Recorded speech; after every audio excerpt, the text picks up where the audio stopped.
Texas. Thank you all so much for coming. It's really great to see you all here, and it's really great to have this show. And it's really hot up here too. Find a cool spot here with the lights not completely. Yeah, might be. I've got my water though. It's interesting how this show kind of evolved to be. The person who's really responsible for it is Jay Sagan, our previous curator, who's there's hiding in the back someplace.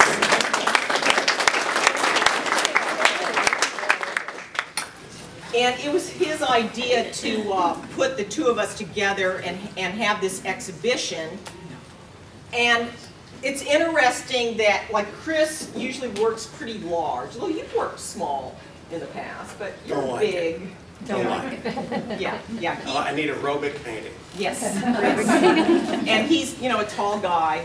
And, so the idea of, like, how to name the show, like, big, came to mind. And it's all her idea. And it was. The name was my idea.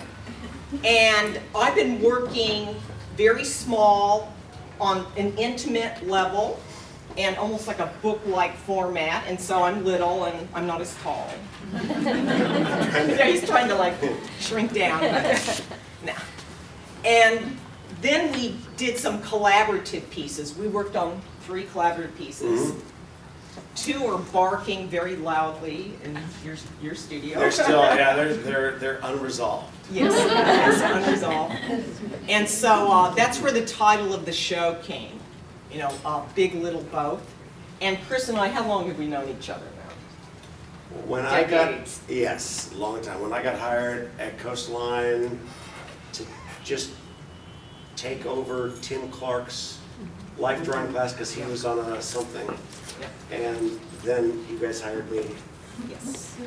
Regular. And then it was, and that was a long time ago. Tim Clark, anyone? Anyone remember Tim Clark? He's a golfer? Yeah, he plays golf too. And this is a real, it's kind of interesting how this show developed in terms of the theme, because it's basically a landscape show. It's like abstracted landscapes is an underlying theme here.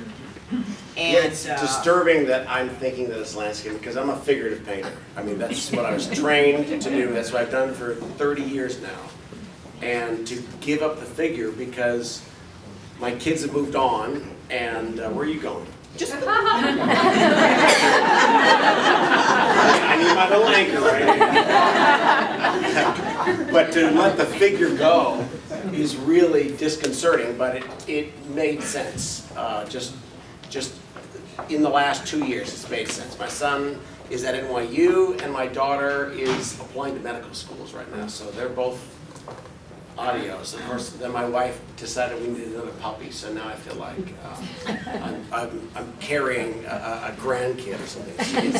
It's wonderful and horrible at the same time. But what Jane said about landscape, I look at my pieces. I'm still trying to find a figure in it somehow. But right now, it makes more sense. The horizontal bands are really pleasing because it can still solve a color argument between them without the organic shape of the figure so much. So it's like trying to do the hard thing. It's like trying to do the uncomfortable thing, which for all of you as students or painters or whatever art you're doing, it's better to try and push and do the hard thing. It's always better. I promise you, it's always better to do the rough thing. And every one of these paintings, with the horizontal bands, and using a straight edge, and then letting the paint drip, and then argue it out. It's so difficult for me because my first mark on a canvas is always a vertical, long line. It's a head, it's a shoulder, it's a hip joint, it's a foot. I'm always so comfortable moving vertically. All my lines tend to move vertically, and to take myself completely out of my comfort zone and just do horizontal bands of some sort is so uncomfortable. Can't put it any other way. But I'm really satisfied. But at the same time, they are. I'm pleased with the color argument, but I do miss the vertical mark. But I need to get through this for whatever reason. I need to paint this way right now. So. I see these, on several of them you have like these indentations. Yeah. And to me that's a foot breaking Well, it was through just that there was every painting, every single one of these has got starts with about 4 or 5 figures drawn on them. Just because that's my comfort zone. I just draw, I draw, and I'm a much better editor than I am an inventor. I don't stare at a blank canvas and think, okay, here's what it's going to look like, and then I paint it. I put way too much information, and then I start editing it out. I start, you know, it's much easier for me to go, okay, that face is gone, and then that's gone. And so if I got 10 figures on the canvas, I know 8 of them are toast.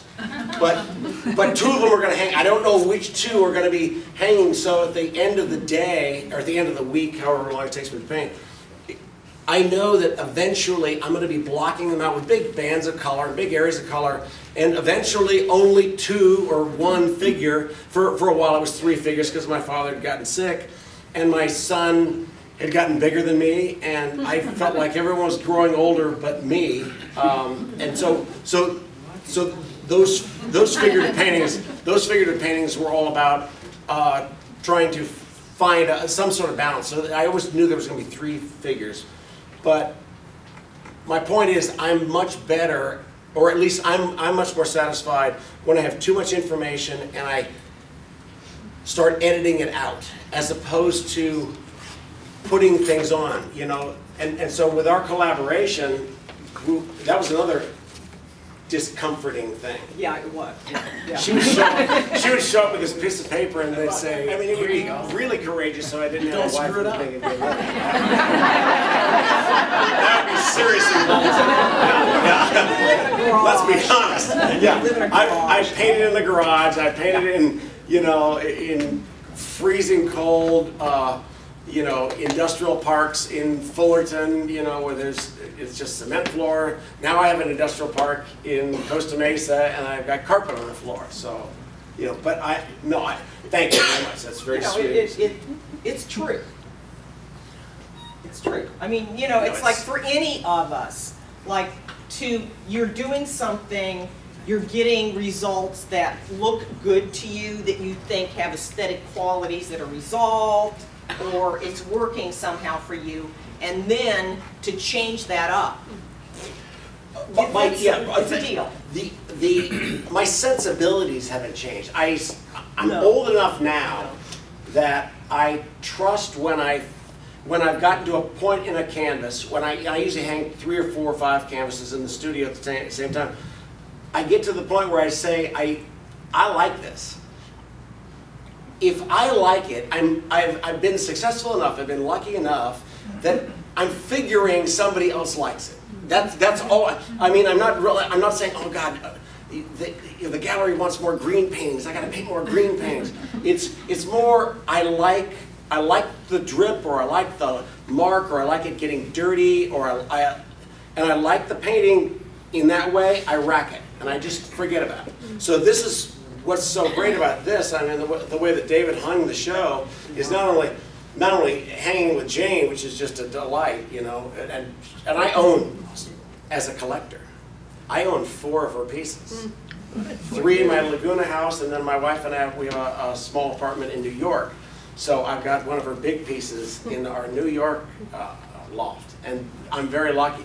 But the way that David, in the back, hung the show, I mean, there's a lot of air to it, there's a lot, I mean, he understands the way, I don't understand 3-dimension, I don't understand that spatial gift that he has, whereas I can paint 2-dimensionally, I can play with minor bits of depth and stuff, but at the same time, to hang a show is an art in itself. So, well, one of the things things I didn't want to do is say, okay, that half of the gallery is yours and this half will be mine. I wanted to create a dialogue, have a dialogue between the pieces so that they speak to each other. And that's why, like, the smallest piece in the show, I wanted it hung between two really large pieces. And also, too, like this, all the work in this show is new. I've done it in the last year and a half. It's all new work. And this piece is the exception, though. This piece is from 2007. I showed it at Space Gallery years ago at a solo show I had there. And it's really, it's the seed for all of the work that I did in this show, where it's got a collage mentality to it. It involves a lot of like accident. It involves a lot of like really messy, almost accidental, random things next to very precise, planned things. And it's almost like a book.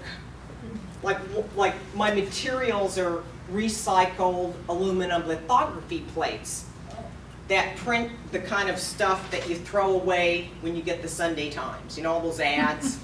A lot of them come from Ralph's. And I kind of like that sort of like Ralph idea of like the whole, even a sense of like barfing, you know, it's like a barfing of the advertising. Advertising, you know, pukes on all of us. And then I put my marks on top of it. And so it's sort of like the commercial world of advertising versus the fine art world. And in my art always wins. You know, art triumphs and wins and supreme and all of that kind of stuff. And my materials are real important to me. I take a sculptural approach where I see the paintings, the painted surfaces as patina. They're like a patina on these metal objects. And the objectness of them is real important to me. And the book-like quality to them, and they have like a little narrative to them. Like they're little stories. I was talking to my friend Leland the other day, and he was talking about like having like a hermetic quality to them, like a hidden narrative. Like I have my own little narrative. Right. I tell stories. Right. Tell little stories, and they're pilgrimages. They're very trip-oriented. They're very, let's go someplace, have an experience, and then finding something that you didn't know was there. Like, you know how it is when you accidental, travel. right? Yeah. Yeah. It's just sort of like that. And these pieces are really based upon some local travel. Like the series over there is really about Desert Hot Springs and Slab City. And everyone know what Slab? You know what Slab City is? No. Well, it's this God-forsaken place of last resort, near the Salton Sea. Yeah, well, it's worse than that because there's not like real houses. It's just these concrete slabs that the government built decades and decades ago that's been abandoned. There are no utilities there. There's no police there. There's nothing. But there's all these people. You go there when you don't have any place else to go. Place of last resort. You live in your car. You live in your trailer. You live in a shack you build. And there's, of course, a lot of art types out there. I was going to say. Yeah, you know, the type of place that artists are attracted to. Because you won't freeze to death, you know.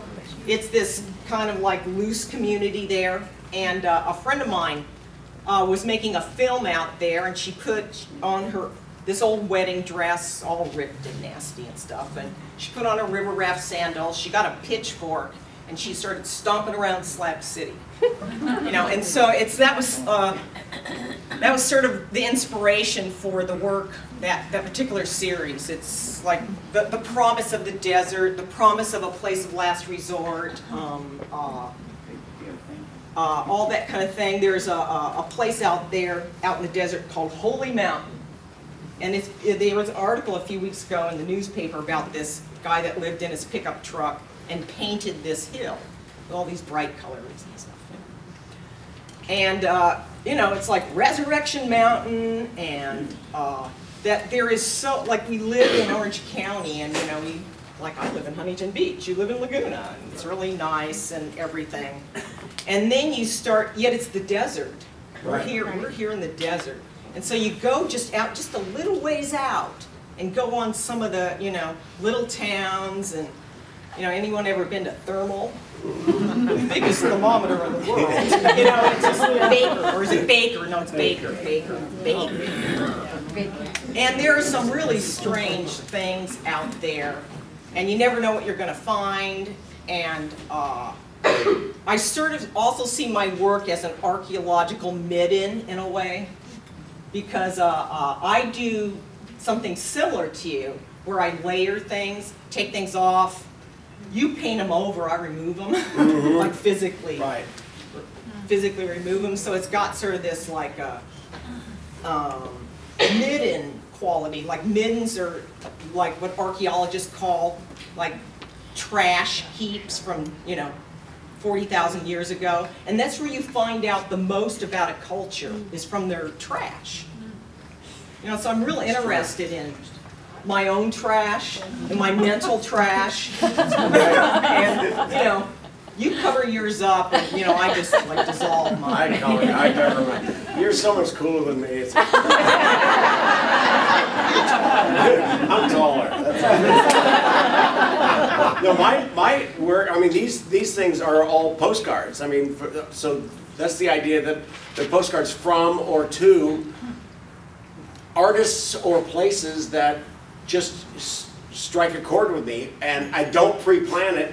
As I'm painting them, so I can let the argument happen with the color, I start thinking, wait a minute, that's got a Northern California feel to it, or that's got a, but I like the idea of scraping back down, you know, and I do like leaving evidence of the argument in my paintings. I think that the ruins of the drawing, and that comes back from my figurative work, is I like leaving evidence of the argument and that's a contemporary art thing. Rather than a high degree of finish, it's more you invite the person viewing it to look behind the curtain and sort of see what was going on, what was this guy or girl thinking when they were, you know, when you eliminate or you scrub back down and you leave evidence of the scrub out. Yep. I think that's important. It's like listening to outtakes on movies. I mean, they're so awesome. I mean, I don't care if it's Cannonball Run. I mean, they're hysterical. Some of them they're brilliant. And bloopers are sometimes better. Right. Yeah. And you admire them, the actor. How do you get back into that role? You know, but looking behind the curtain, I think I'm much more drawn to art that is plastic and allows for me to see how it was done. And that's just me. I don't need a high degree of finish, and so I'm much more content being around art and owning art where I see the scratches and the struggle and the I want to say argument, but I've already said argument. So you can say it again. I'm done. I hit my limit.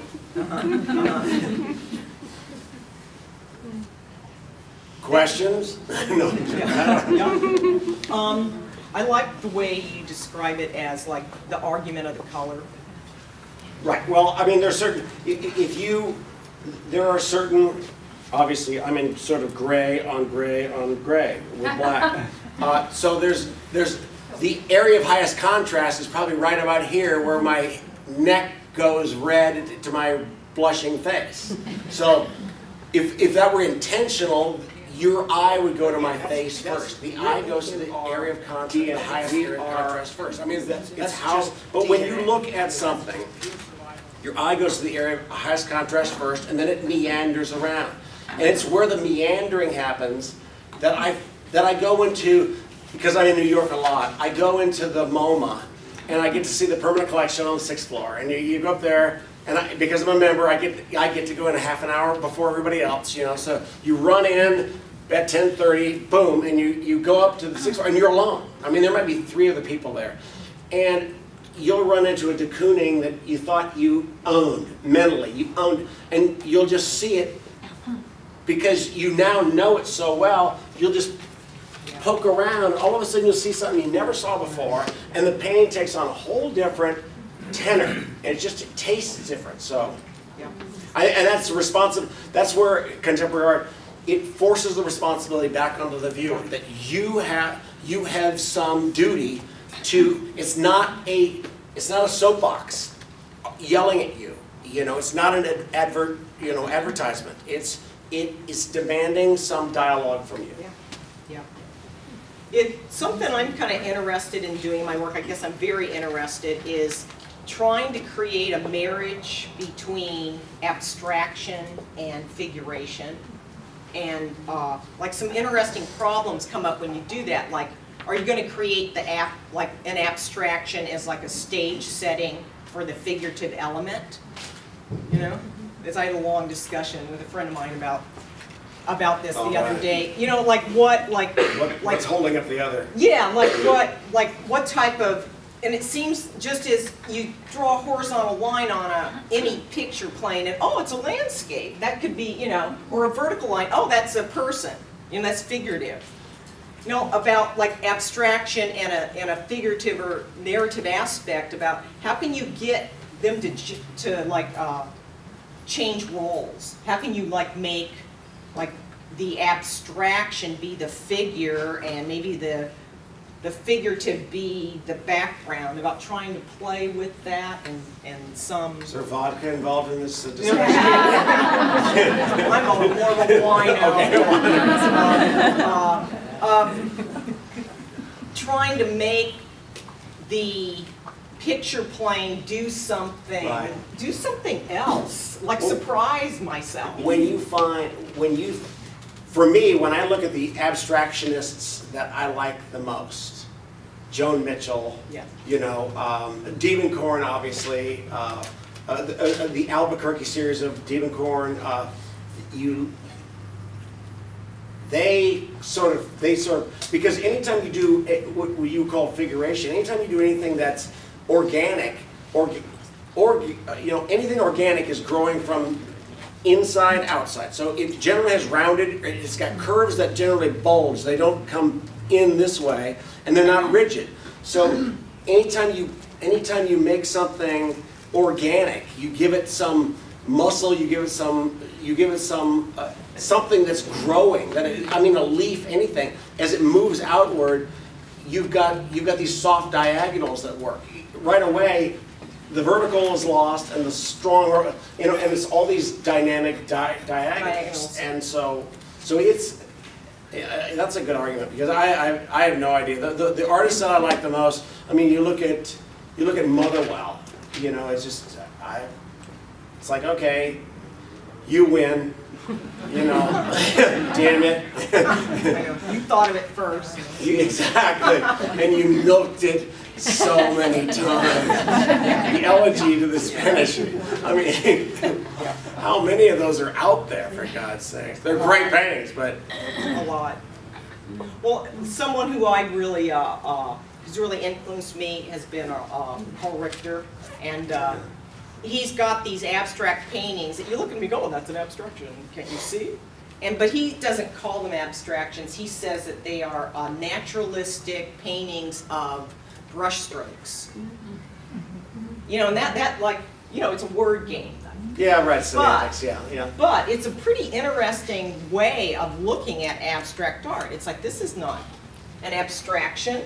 This is a naturalistic image of this is what brush stroke looks like. And there's something about being able to reframe things that has some kind of magic to it to me.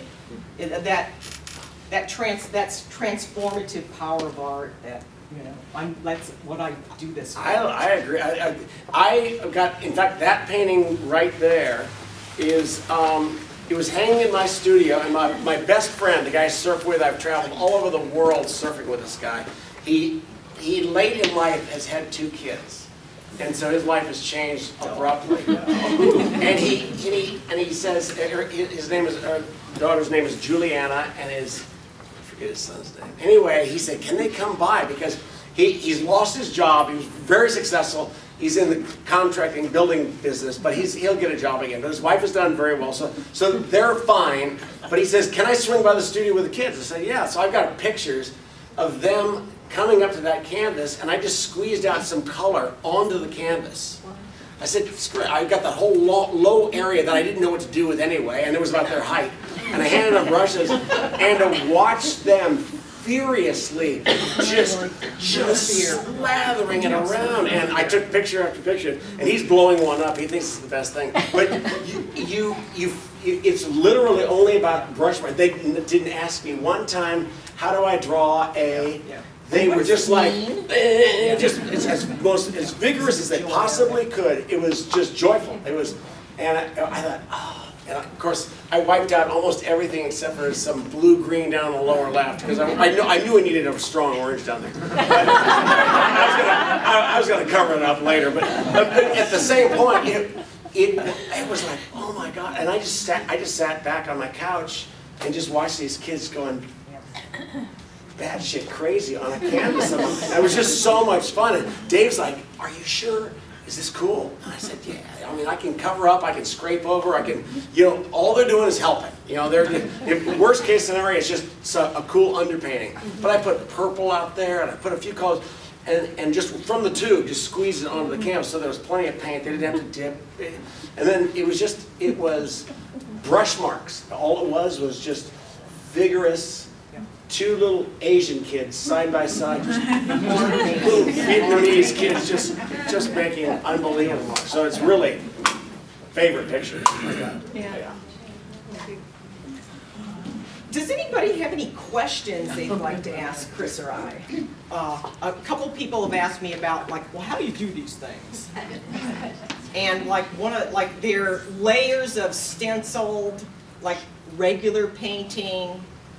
Sanding, then putting more paint on top, but I do a lot of masking. That's absolutely, layers and layers and layers of masking. And then I use a lot of oil glazes on top to get patinas and influence what's underneath and that kind of thing. I think this is the most gestural body of work I've done in a long time. I can get really, really tight and intricate and perfecto, and it's such a relief to paint like this. I wanted to ask you about your relationships with your mates. My wife is in Cabo with my daughter right now, so I'm a bachelor. My husband's sitting right next to me.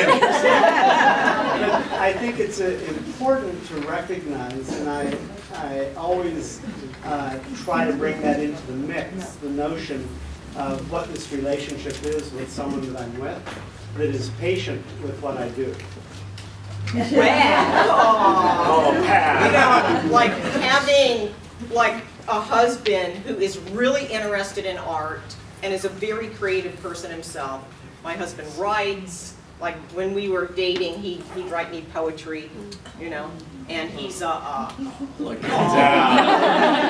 golfer too. Yeah, he's a good golfer. He's a chef. Yeah, his hobby is cooking, and he teaches part-time at Laguna Culinary Arts, and he's writing a book and doing a bunch of stuff like that, and so it's sort of and he likes going to art events and art openings. It's not two ships going separate ways, and who happen to live in the same house. And we haven't been married all that long, what is it, 16 years. Compared, I mean, we're both old enough to have been married considerably longer. But it's really nice having a companion along the way. True. Yeah. I've been married 32 years. And conversely, now my wife thinks that art is a wonderful, noble thing, and she thinks that it's great, but she's in business. She loves her business, and she loves to go to a few art openings, but it's usually there's something else, and we've got our own interesting arc. I mean, we're very happy together, but it's what it's I alluded to earlier. her being successful has allowed me to take risks that I ordinarily, I think I probably still would have, but I would be, you know, in a trailer. I couldn't, but it'd be a sweet ass trailer. It'd be an Airstream. But no, you know, I mean, I just got a text. My daughter, like I said, is applying to medical schools and just needed a break. And Jill just said, all right, grab a friend, we're going to Cabo. And then they just took off. So Thursday, Friday, Saturday, she comes home. So she was texting me. I said, oh, God, I'm going to be probably talking in front of a bunch of people. And she said, you love doing that. I said, I still get nervous. She says, they'll love you. And I love you. So that was, I mean, you know, you get, it's just like, it's just fine. It's pure, unadulterated support, unconditional. It's just like, what? I'm sure I've made paintings where she's thought, that sucks. But she says, that's great, that's risky, that's awesome. I like your new direction. Everyone's going to love it. And I'm thinking, you're lying to me. How many times have you lied to me? We're fortunate. We're very lucky. We're very lucky, yes. So to answer your question, Pat Sparkle, famous artist. Pat and I were in the Festival of the Arts together 30 years ago. And you were the big dog damn puppy in the tore. So I wasn't going to wear these worn pants because it looks too effective. But these pants have got paint on them. But I thought, I'll be damned. I'm going to a painting lecture. It sounds like an argument between intellectual and intuitive. Like I think there is some. I think that's a good way to put it. I know enough. And I've painted long enough that I do know what I like. Again, I go back to the artist, walking in, and I stumble against that beautiful blue Willem de Kooning at the MoMA, and it's like, every time I get caught, it just takes my breath away, because I get caught by some new little thing. I'm not crawling all over it. It's just, it always catches me. It's more vigorous than I've ever painted. But again, it's strong diagonals, but I'm trusting my own sensibility. At some point, I'm 59 years old, for God's sakes. I gotta hit a date where I'm finally trusting. When I say, God, I like that. I like. And so when I turn the lights on in the studio and I look at it and I go, God, I like that thing. And then I sign it. I generally sign it and I rack it, and I don't look at it for like months. Or a client comes by and wants to see some paintings, but otherwise I don't see them. So this space is really, this is always, that's why I was giving so much props to David, because when you hang a show, quite often you've never seen, I don't know if Jane has seen all her work up. No. Yeah, I mean, and lit the way professionally. It's completely different when I come in. And I'll be honest, I've driven by here a couple times. My studio is kind of nearby, but I've driven by a couple times when the place is closed, because I love the way the show's hung. Yeah. And I haven't been able to get in, but peek in the window. I peek in the window. It's like God, I shouldn't tell anybody that. Experience, because they're done, they're hung, you can't touch them. Right. And what's surprising, quite often I will hang a painting that I know I killed. It's just toast. I mean, it's just perfect. It's just exactly the way I want it to. And I will hang it next to a painting that I'm having a real argument with. And my daughter went to Stanford, and she's really good friends with one of her best friends works at Twitter, and they said, oh, you got to start do this. And I said, I don't know how to do it. So they set it all up for me, and they just said, make comments about in your studio. So now it's just like, I'll make a comment every once in a while about, I'm winning. This painting and I are having an argument, but I'm the one holding the brush, and he's going down, or I'll just mix it. And I've already got all these people that are saying, these are great comments. So it really is, it truly is, it's trusting your sensibilities. It's you standing in front of the mirror and choosing the red plaid shirt that you've got on and saying, this looks great for this event tonight. It's the right temperature. I got long sleeves. And you made a sensibility judgment. You made some sort of, you did some assessment looking at the mirror and said, thumbs up. So that's a similar That's all it, experience you're having. that's all, I mean, I just look at it, and that's, I mean, like I said, I own 4 of Jane's, and there's some, I mean, I look at these and I was like, okay, I gotta buy some more. But you choose,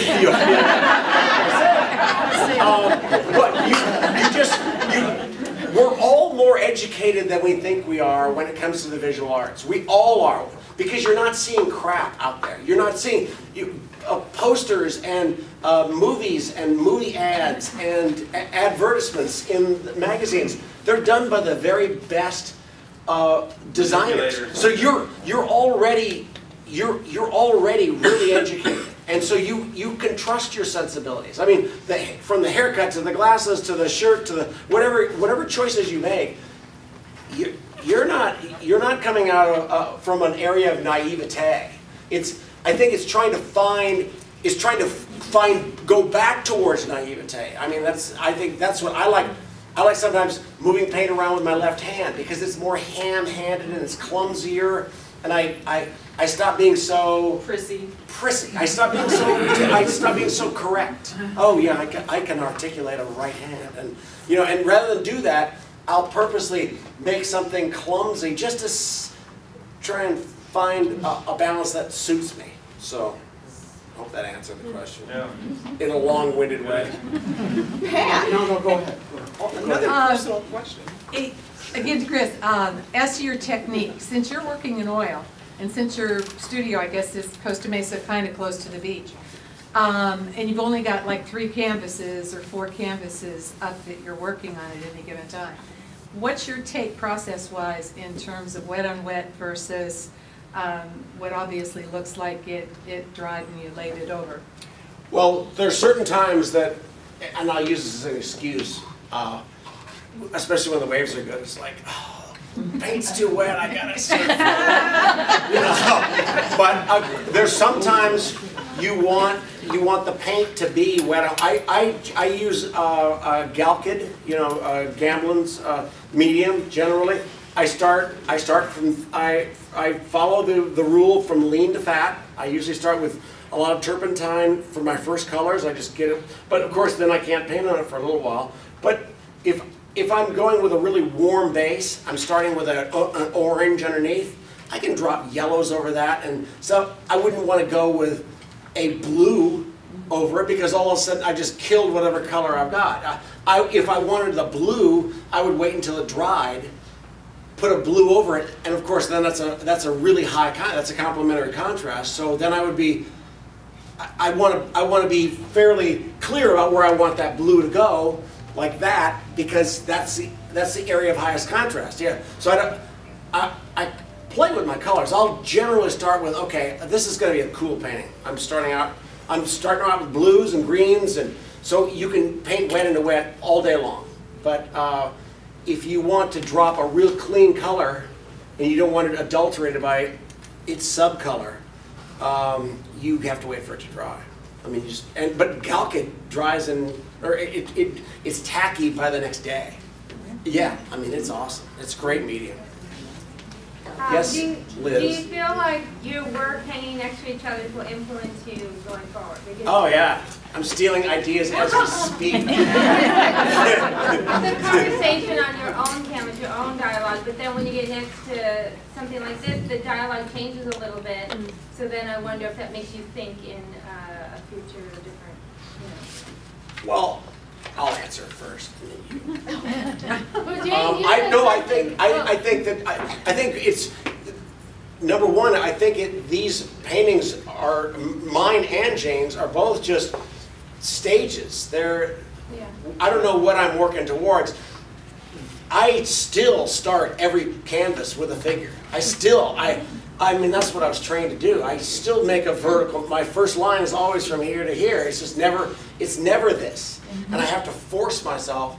So I think they're evolving, and I will thieve what I possibly can from Jane. But I'm thieving from everybody. Every time I look at somebody that just dazzles me, I'm thinking, God, generally when I steal, it's color argument solutions. It's like, God, I never thought that turquoise blue and that green would go together like that. And it's such an analogous harmony, but it's still a nasty combo.